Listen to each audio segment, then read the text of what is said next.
What up, Power TV? I'm Rikki Martinez, and as you guys know, we're on the internet every day. There's so much music that we have to sift through. I've had the pleasure to sift through these musics, sift through these different songs, find a great artist, find a gem in all of this rock. This guy right here, Jez Dior. Jez, how you doing, man? I am good. I am a little bit hungover, but I'm His good. birthday was yesterday, so happy 21st? Thank you, 21st. Wow, yeah, you're 21st legal birthday. now. I am. What'd you do yesterday? I canceled my Vegas trip, so I just went like bar hopping around town and just hung That's out. dope. Did the normal 21 thing. And something else that you did yesterday, which is not the normal 21 thing, is drop your Not the normal thing, mixtape, yeah. Scarlet Sage. Tell me about that, and why drop it on your 21st birthday?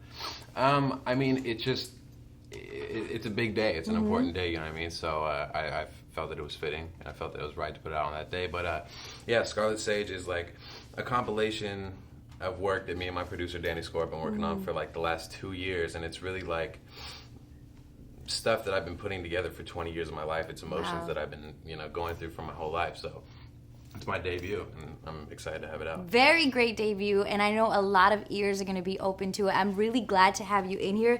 I want to talk about this record just off top that I just love. West Coast. We are on the West Coast. Because when you think West Coast artist, which he is, by the way, you're probably right now thinking of the TDE, the Kendrick Lamars, or the Schoolboy Q's. But the sound that you bring is still so West Coast, but still so different. Yeah, I mean, we when we were making that record, we were in my backyard. It was a sunny day. We were by the pool, just hanging out, and I said we need a West Coast record, and that's just basically how it came to fruition like that. And yeah, I love that record, and I always want to rap for the hometown. So. Another record, the freaking one that sampled Blue. Yeah, that. Who decided to do that? Because you guys need to check this out. I'm going to pan to different videos and different records during this interview so you can get just a good grip on this guy. This record is just so full of energy. Yeah, no, that was weird. We came up with that idea together, kind of. I think it was Danny that had that idea first, and it's just some weird shit that we just decided to throw together, and it turned out really cool. So.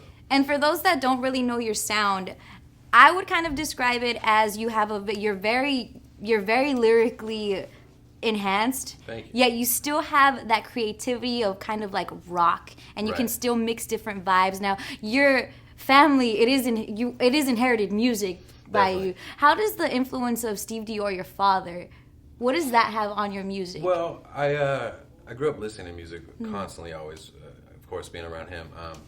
And his type of music, I grew up listening to the Rolling Stones and the Beatles and stuff like that all day long. So I always like to incorporate, sort of alternative and like guitars into my music, and of course melody all the time. So, I mean, there's people that have done it before me, obviously, like Drake and stuff like that, but I love having melody in my raps.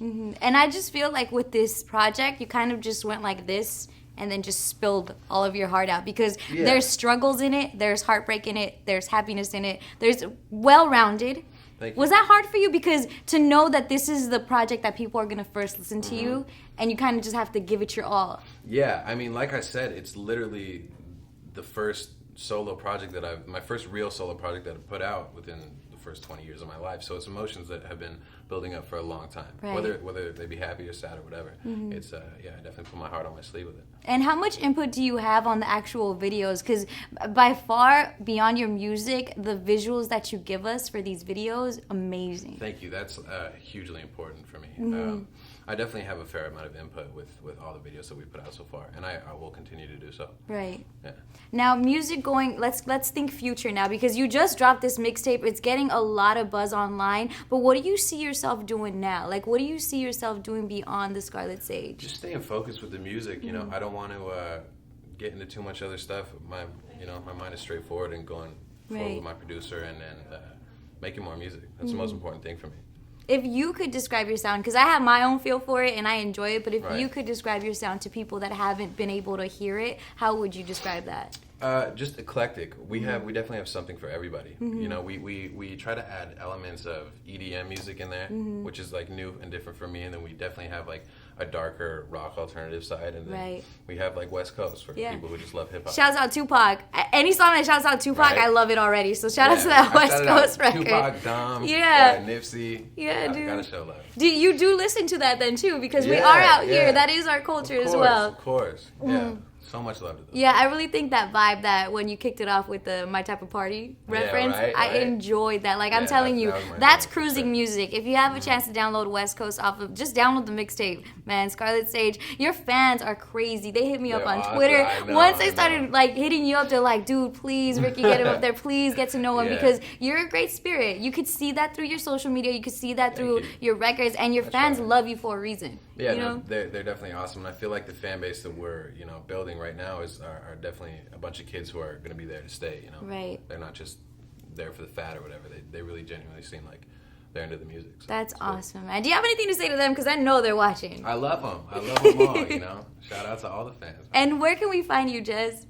You find me on Twitter, Jez Dior. Everything, basically every social network is just at Jez Dior. He's lucky. Facebook, yeah, I'm so lucky. He has a different name. We're just Yeah. talking about how we have to have different names for different social networks because everyone takes it. Yeah. Jez Dior, one of a kind. Make Yeah, sure to thank check him God. out. The Facebook, the YouTube, the Twitter. This guy, believe me, your next favorite artist. Mark my words, Power 106.